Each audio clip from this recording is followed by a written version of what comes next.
Hello everyone, my name is Chris Kelvin. How you doing? Welcome back to the Museum of Crime on the Articulate Beast. This week we have something a little bit different. We're going to start classes in forensics. That's right. You're going to find out today exactly what it means to have rigor mortis and postmortem lividity. Hang out. We'll be back right after this.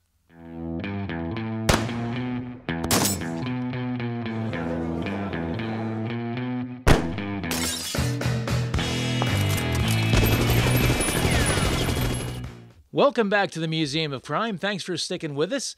This week, rigor mortis and postmortem lividity. I know you've heard the term rigor mortis before. Postmortem lividity, it's a hit and miss for some people, but I will explain them both today in detail that will make you an expert in your writing when it comes to describing the method and the functions of rigor mortis and postmortem lividity. To start with, rigor mortis. It's Latin. It means stiffness of death. Pretty much self-explanatory. Of course, it's easier if you know Latin. So, what does the Medical Legal Death Investigation Training Manual say are the stages of rigor mortis? Well, first, number one is absent. That means there is no rigor, no stiffness. Number two, minimal. It's the beginning. This is where it all starts. Number three, we're talking about moderate rigor mortis. And this is where the body starts to get a little stiff in the limbs. Number four, advanced. We're in the chest and the torso. Number five, complete. You are stiff as a board, my friend. And number six, passed. That's as everything has passed out and the body once again relaxes. Now, contrary to the way some people think, rigor mortis is not an instantaneous thing. You don't die and then become stiff as a board, and you don't remain stiff as a board. The term stiff, to mean dead body, does refer to the rigor mortis, but it doesn't refer to the fact that, you're stiff for the rest of eternity. No, it only lasts a little while. Here's the breakdown. From 0 to 8 hours, the body begins to stiffen. And this begins with the face, the eyelids, the jaw, the cheeks. That then moves down to the torso, and you start getting the upper chest and the internal organs starting to become stiff. The heart is a muscle, so of course it is going to get rigor as well. Now that goes down into the arms, and then passes down from there into the legs and the feet. Now here is something that most people don't know. After 8 hours, you're completely stiff. And when I say completely stiff, yes, I mean completely stiff. For all the childish ones out there, yes, your penis does get stiff if you're a male, but it doesn't get erect. So the myth that dead men have erections is completely false. So let's stop smirking. This is science. As we get from 8 hours on, we start going from 8 to 12 hours, and this is where you have the complete stiffness of the body. You are stiff as a board, as they say. The muscles then stay stiff between 12 and 24 hours.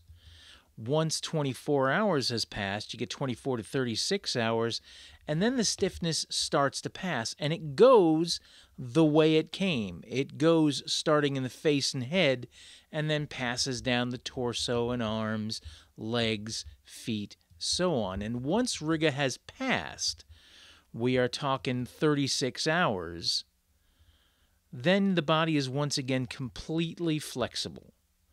So rigor mortis is a temporary situation, but it can be used to determine just how long a body has been dead.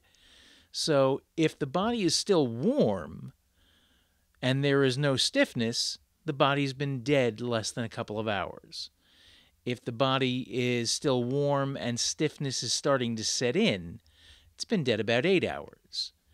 If the body is about 12 hours in, then you won't be warm anymore. You'll be cold. But the stiffness won't be complete. Between 12 and 36 hours, you've got your, 12 and 24 hours, you've got your complete stiffness. And then if the body is still partially stiff and the body is cold, you then can tell that the body has been dead from 24 to 36 hours. And if the body is completely cold and completely flexible, it's been dead more than 36 hours, and you need to use other clues to determine how long the body's been dead.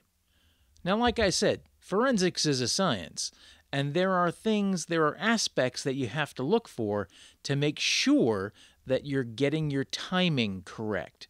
There are factors that can speed up or slow down the rate of rigor mortis. Factors that can speed rigor mortis up, well, exercise, heavy exercise prior to death. So let's say someone's really doing a really heavy workout and has a heart attack. They drop, but because they have been really pushing their body, rigor will set in far more quickly. So you have to adjust accordingly. Also, hot environments, saunas, deserts, things of that nature, those will make people have a quicker onset of rigor mortis. Convulsions can do it. Electrocutions can do it. Fever or increased body temperature can cause increased and rapid rigor mortis. Also, drugs that raise the body temperature, those can do it as well. Now, for the factors that slow down rigor mortis, those are things that, you probably do know a little bit about, like hypothermia.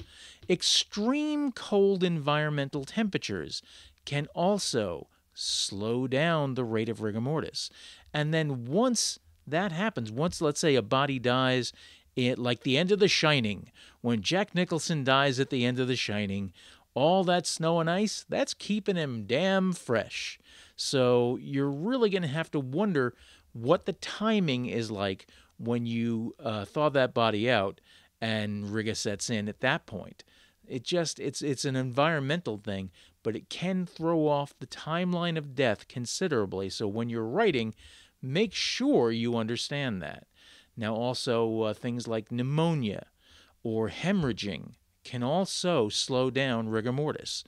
I mean, it stands to reason. If you're bleeding out and your body temperature starts to drop, it's going to get cold for you and you are going to start rigor mortis far slower.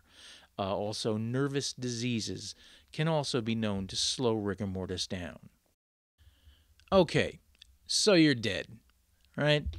Rigor, the whole 9 yards, but at the moment of death, when your heart stops pumping, your blood starts to slow down and thicken and pool.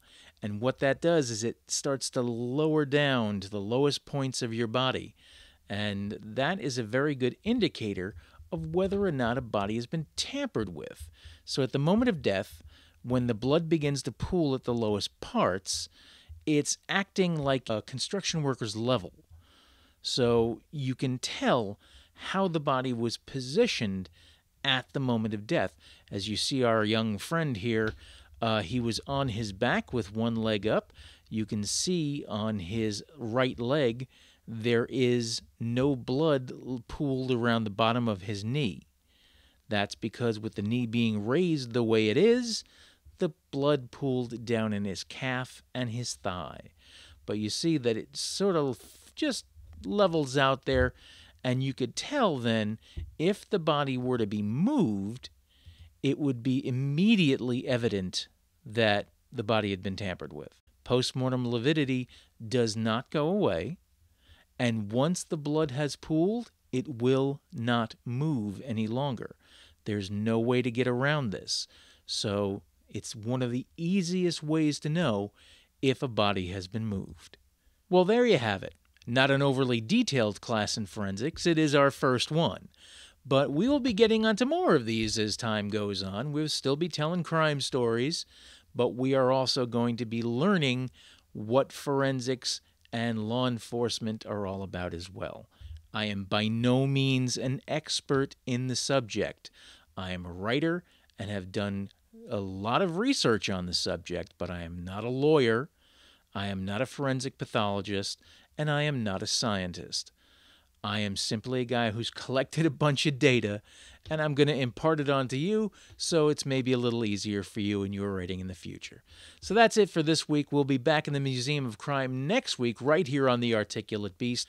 I've been your host, Chris Kelvin. Thank you very much for tuning in, and please like and subscribe and all that fine jazz, comment, and if you have a question about how life leaves the body, I'm talking about if you have questions about a point of law enforcement or legality, I will be happy to research that for you. So just leave it in the comments below, and we will get it in another show. Okay? Thanks a lot. See you next time.